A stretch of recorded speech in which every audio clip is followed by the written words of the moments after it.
Bonsoir à tous, bienvenue dans votre émission La Réunion Lila. On espère que la journée a été bonne, que les jours qui vont venir le seront également. En tout cas, on espère qu'on va participer à ces bonnes résolutions et surtout à de bonnes conditions pour être un petit peu, je dirais, dans de meilleures conditions pour être en forme et commencer à voir la vie, peut-être pas en rose, mais moins en gris. Bonsoir Koulsoum, bonsoir à votre invité. On va parler livre, on va parler auteur, c'est dans Cosmo Réunionnais.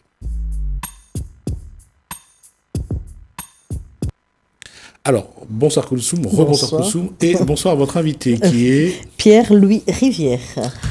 Alors, Pierre-Louis Rivière, vous le connaissez déjà parce qu'évidemment, il a écrit beaucoup de livres, acteur, metteur en scène, dramaturge. Il était au Théâtre Vollard depuis 1981. Et puis ensuite, il a continué à être sur la scène littéraire rayonnaise.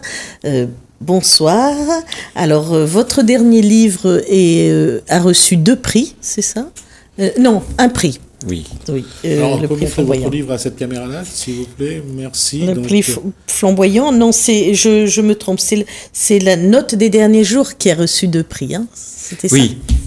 Voilà. Moi, je vous dis bonsoir et je vous remercie beaucoup pour cette invitation. D'accord, il faut le montrer. Oui, c'était mon premier roman qui a eu le prix de l'océan Indien qu'il y avait à l'époque et puis le prix du livre insulaire. Le prix du livre insulaire à Ouessant. Ouais. Il y a un peu de temps. On va juste préciser où se trouve Ouessant, parce que...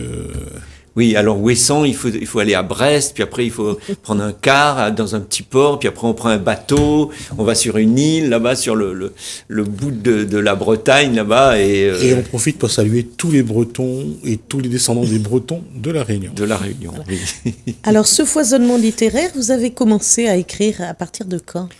Moi, je suis devenu un vrai auteur au XXIe siècle. Je suis un auteur du XXIe siècle. Non, j'avais commencé pour le théâtre, parce que au Théâtre Vollard, la particularité, c'était que on pouvait, il y avait Emmanuel Jeanbrun qui était l'initiateur de tout ça et qui écrivait déjà, mais tout le monde avait la possibilité de mettre son grain de sel et de faire son chemin. Juste pour dire qu'Emmanuel Jeanbrun est venu sur ce plateau pour parler de Sabéna, je crois. Oui, son dernier ouvrage. Et donc, avec les comédiens, avec toute la petite bande, là, Arnaud Dormeuil, Rachel Potin, Délixia Perrine et compagnie, il fallait donner des projets pour les comédiens. Donc, le premier projet s'appelait, il n'a pas été édité, il était tout en créole, il faudrait que je le fasse l'éditer parce que sinon ça va pas rester, ça s'appelait Garçon. Oui. Garçon dans le sens oui, parce que c'est même écrit en créolin, G-A-R-S-O-N. Oui, voilà. Et donc, voilà, et dans cette première pièce, il y avait eu des spectacles pour enfants qu'on a recensés aussi dans le livre Noëlla. Mais ça a été le premier spectacle pour adultes. Puis ensuite, il y a eu Carrousel, qui était autour du personnage d'Arnaud Dormeuil, qui était comme une espèce de clochard, qui était un personnage qui avait connu le carrousel et qui vivait dans un vieux carrousel. C'était sa case. Et le spectacle il y avait quelque chose je veux dire, qu'Arnaud Dormeuil arrivait à cultiver. Il était bien sûr de petite taille, comme tout le monde le sait, mais il arrivait à cultiver ce côté gamin, ce côté ado qui vraiment en perpétuel, quoi. Il aurait joué le rôle de Peter Pan, je crois que ça aurait été vraiment bien. D'accord. Et ensuite, donc, vous aimez cette écriture un peu rapide, incisive, parce qu'ensuite vous passez aux nouvelles. Vous écrivez des nouvelles. Alors déjà j'avais commencé une nouvelle parce que Carrousel a été d'abord écrit. C'était un peu un problème pour le théâtre d'ailleurs. Mais j'ai d'abord écrit une nouvelle autour de l'histoire et puis après je l'ai transformé avec les comédiens en pièce de théâtre. Ensuite il y a eu Émeute, Chaudron, les événements du Chaudron. Les émeutes du Chaudron et donc pareil, là, c'était un peu sur l'actualité. Et comme dans toutes les pièces de Vollard, il y avait la musique, avec toujours les musiques de Jean-Luc Trulès qui composait. Oui, vous êtes un peu musicien aussi, j'ai oublié de le préciser. Moi, je suis saxophoniste aussi, oui. Mais j'ai beaucoup joué dans tous les orchestres du théâtre. Donc, amateur de jazz. Non, mais je fais que du jazz maintenant. et à un moment donné, j'étais après on ait joué Le Pervenche à Paris. Y avait c'était un peu un moment difficile pour le théâtre. Il y avait des remue-ménages, des difficultés de financement et tout. J'en ai profité pour faire une résidence. J'avais fait une résidence pour le théâtre au Festival de Limoges, mais faire une résidence, j'avais eu une bourse de résidence du Centre national du livre, une bonne bourse. Et donc je suis allé au Cap. C'est là où j'ai écrit les notes des derniers jours. En Afrique du Sud. En Afrique du Sud, voilà. C'est justement c'est plutôt le sud, le Cap ou. Oui, le Cap. Non, c'est juste pour sur la carte et plus situé au sud, à l'est. Le Cap, c'est au sud de l'Afrique du Sud. Du Sud. Et alors, je reste un peu sur ce livre, hein, Notes des derniers jours, qui reçoit deux prix, deux beaux prix. Vous l'avez écrit d'un trait ou comment ça s'est passé cette écriture? Ben comme d'habitude, moi j'aime bien l'idée je travaille beaucoup avec des plasticiens, j'ai travaillé à l'école d'art, donc l'idée de l'atelier. Moi j'ai un atelier, pour un écrivain c'est un bureau, mais on a des notes, on a écrit des choses par-ci par-là, et à un moment donné, ces diverses choses qu'on a écrites se rejoignent. Et que ça commence à lier quelque chose. Alors on dit là c'est bon, il y a quelque chose qui se construit. Donc là ça tournait autour d'un personnage, un personnage qui a existé réellement et qui est devenu clochard, un notable qui est devenu clochard. Ça arrive à La Réunion, on peut passer d'un état à un autre. Nous sommes un peuple créole, donc on passe d'un état à un autre assez facilement. Et donc il se retrouve à la rue, et en plus il a eu un problème. Il faisait de la photographie et il a été ses yeux ont été abîmés. Donc il est clochard dans la rue, et puis il y a une vieille madame près du bazar qui le ramasse et qui le ramène chez elle et s'occupe de lui. Et voilà, c'est ça l'histoire. Enfin après il y a des tas de choses qui se passent. Ce genre d'histoire à La Réunion est aussi quelque chose qui est arrivé quelquefois, où des personnes recueillent des personnes qui sont dans la rue. C'est quelque chose qui est vrai.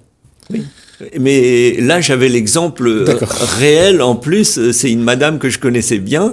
Et un jour, je l'ai vue. On était au Grand Marché. À l'époque, il n'y avait pas le théâtre. On avait le théâtre de Bagapan, là. Et dans une buvette, il y avait cette madame que je connaissais bien. Et puis, il y avait un vieux monsieur avec une espèce de chemise-veste comme ça.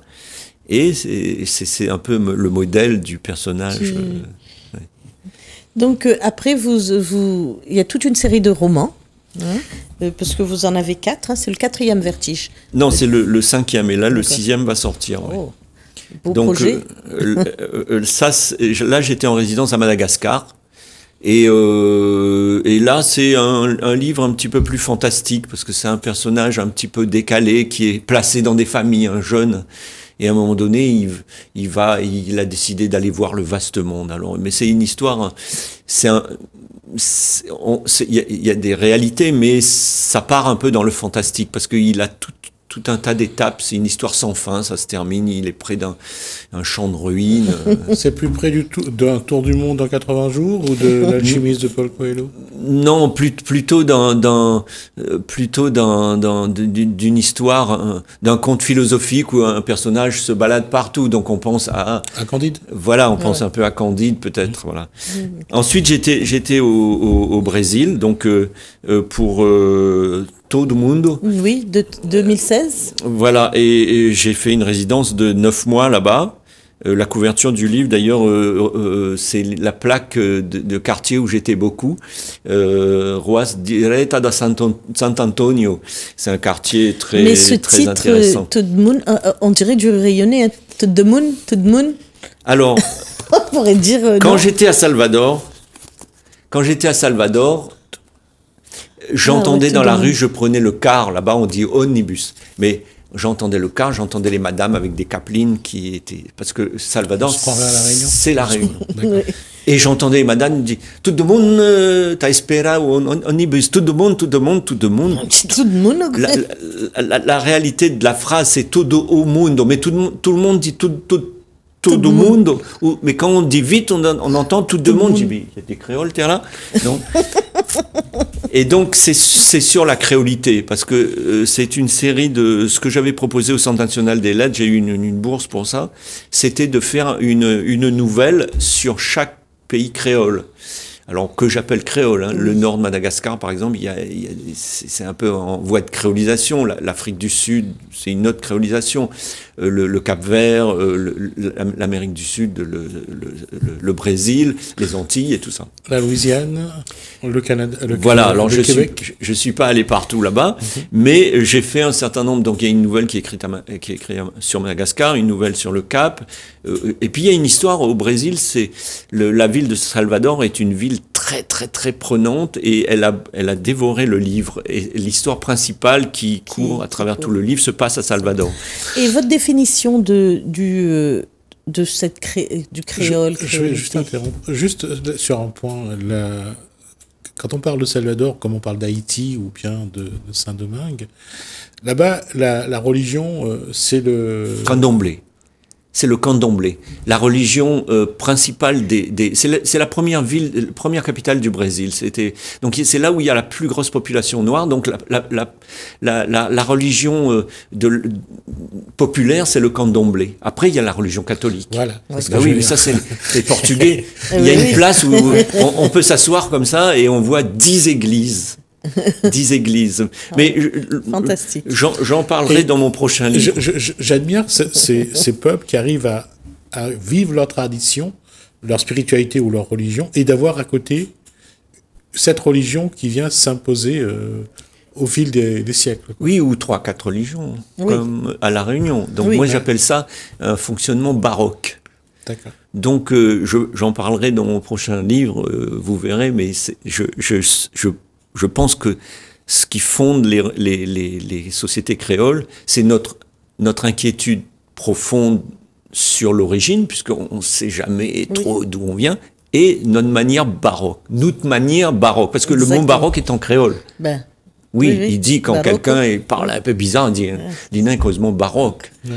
Voilà, donc je pense que ça c'est important. Et c'est ce que j'ai recherché là-bas et j'ai retrouvé à Salvador. Ce qui pose deux questions. Est-ce qu'on est capable de trouver l'origine ou est-ce qu'on crée, comme pas mal de communautés ont créé leur histoire, entre guillemets, leur tradition, ils ont ajusté, ils ont aménagé, parce qu'ils n'avaient rien d'autre, hein. Je veux dire, les esclaves, ils ont été enlevés dans leur village, ils ne savent pas d'où ils viennent, ils ne savent pas qui, machin, ils ont créé leur racine. Alors moi je pense que on pourra pas ôter l'inquiétude fondamentale des créoles, on peut pas l'enlever, mais évidemment, l'avenir, c'est de créer. Ouais. L'avenir, c'est de créer. Mais on s'aperçoit en créant qu'on retrouve des choses profondes. Par exemple, moi, j'ai un cousin chirurgien qui a écrit une thèse d'anthropologie sur la mort à La Réunion. Et dans sa thèse, il y a tout le passé malgache qui revient. Dans les manières que les gens connaissent plus pourquoi ils font ça, mais ils font.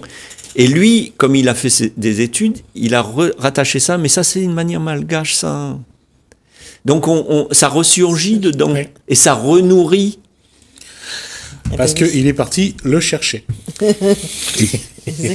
Exactement. Oui. Ça c'est quelque chose que, j'allais dire avec la pandémie entre autres, les gens ont fait un repli identitaire, et c'est un paradoxe, ils sont en quête aussi de leurs racines maintenant. Qui ils sont vraiment. Le fait qu'il y a eu, pendant un laps de temps, une remise en cause, et ils ont besoin de savoir. Et là, la quête des racines devient... Alors, il faut faire attention, il faut suivre les conseils de Glisson. Oui. Parce que Glisson... son concept tout le monde, là. Oui, sa théorie du tout monde, mais il dit à l'inverse des gens du repli identitaire, il dit c'est extrêmement dangereux le repli identitaire. Ouais. Il faut faire très attention. Et bien entendu, il faut aller chercher partout. Il faut être très curieux, très rigoureux sur les choses. Mais il faut pas s'enfermer dans ces problématiques-là qui nous. Oui, mais le problème, lorsque la vie devient moins facile, devient parfois plus difficile, les gens ne prennent cette posture-là. Au lieu d'essayer de comprendre, ils se préfèrent se refermer. Et on le voit, les conséquences. Il y a des gens, après le confinement, qui ne voulaient plus sortir de chez eux. Bien sûr. Évidemment. Oui. Alors là, on rejoint les croyances et les choses comme ça. Et dans Vertige, donc le dernier roman, j'ai été chercher l'histoire parce qu'il y a une histoire c'est dans les années 30, une histoire d'une famille. Alors, maintenant on le sait puisque je l'ai déclaré, que c'est, en réalité, c'est inspiré de l'histoire de Claire Técher-Gamaleya, qui a eu une vie assez tragique, parce que son mari russe est mort assez tôt, et elle a épousé un petit gars à la cour qui savait pas lire, et dont la maman était un peu noire. Et elle a marié, elle a fait un grand mariage. Et là, la société créole de l'époque, blanche, n'a pas accepté. Et là, elle a commencé à descendre. Enfin, ça a été assez tragique. Mais ce genre ce récit, malheureusement, n'est pas limité. Il y a eu beaucoup de cas, et cette souffrance, aujourd'hui, elle se transmet. Et on le voit dans certaines souffrances des individus de la Réunion. On voit comment c'est lourd de porter. Tout à l'heure, je parlais d'Alexandre Dumas. Alexandre Dumas, son père était un général, un militaire français, mais sa mère était une mulâtresse. Et on l'a vu, surtout au niveau de ses cheveux, on voyait bien qu'il a des origines noires. Mais lui, il a réussi, je dirais, dans ce qu'il a réalisé, à sortir de ça. À dépasser ça. Mais il y a beaucoup aujourd'hui qui portent ça. Tout à l'heure, on parlait de la Réunion. Mais quand on parle de nos petits blancs des hauts, entre guillemets, c'était pas la crème de la crème qu'on avait envoyé. Leurs premiers parents, c'est pas la crème de la crème qu'on a envoyé à la Réunion. C'est des gens qu'on a ramassés. Soit des artisans, soit des pauvres, soit des très pauvres, soit des prostituées, qui sont venus. Alors pour revenir aux croyances, évidemment, pour rentrer dans cette histoire ancienne, il y a un lieu, parce que j'aime bien travailler sur les lieux. Tous les livres sont... Oui, d'ailleurs, Et le lieu, c'est une maison que le personnage découvre et le géomètre qui est hantée, quoi. Donc il entend des voix et il entend cette histoire, en fait. Il reconstitue cette histoire. Et je voulais revenir sur les lieux parce que effectivement, vous imprégnez des lieux et ensuite l'écriture vient à partir des lieux, parce que une fois c'est la maison, une fois ce sont les rues, on est dans la rue, des fois on est assis quelque part, et puis on est chez une voyante aussi, là on n'en a pas parlé de celle-là. Clairement Skilo. Voilà, mais à chaque fois, on dirait que c'est le lieu qui ensuite amène ce qui arrive. Ça vient de... Je sais pas, je suis comme ça, mais je pense que ça vient aussi du théâtre, parce que le théâtre, quand on a une des règles, c'est l'unité de lieu. On a besoin de concentrer l'action sur un lieu. Alors peut-être ça vient de ça aussi, sans doute d'une certaine manière. Mais moi j'aime bien les lieux aussi parce que ils sont porteurs de beaucoup de choses. Là-dedans, ils portent toute la mémoire de l'enfance du narrateur, mais ils portent aussi la vieille histoire qu'il retrouve dans cette maison. Et vous le personnifiez souvent. Souvent, on a la personnification. On a l'impression qu'elle parle, cette maison, qu'elle est une entité à elle-même. Oui, elle parle, oui. Si vous regardez au théâtre, le décor, c'est la première chose qu'on voit. Et on se demande qu'est-ce que ça va apporter à tout ce que toute la prestation c'est pour ça que je disais, quand j'étais à Salvador de Bahia, donc les rues, la population, tout ça, la manière des gens me paraissait tout à fait créole, j'étais tout à fait à mon aise, mais les rues sont devenues comme une espèce de labyrinthe, parce que c'est une ville où il y a des rues qui tournent, il y a des collines, on a l'impression qu'on va là, en fait on a fait comme ça et en fait on est ici.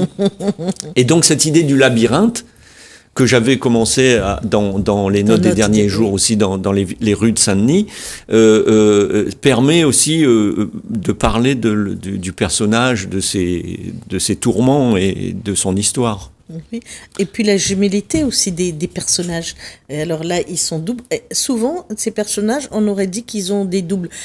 Même dans Todo Mundo, on a l'impression que voilà, cet individu qui se promène, eh ben, il retrouve un autre double qui a les mêmes points communs et retrouve parce qu'il part comme ça. Il fait une sorte d'enquête pour retrouver une personne disparue. Alors il se balade dans les rues de Salvador, mais il y a une espèce de clochard bizarre. Voilà.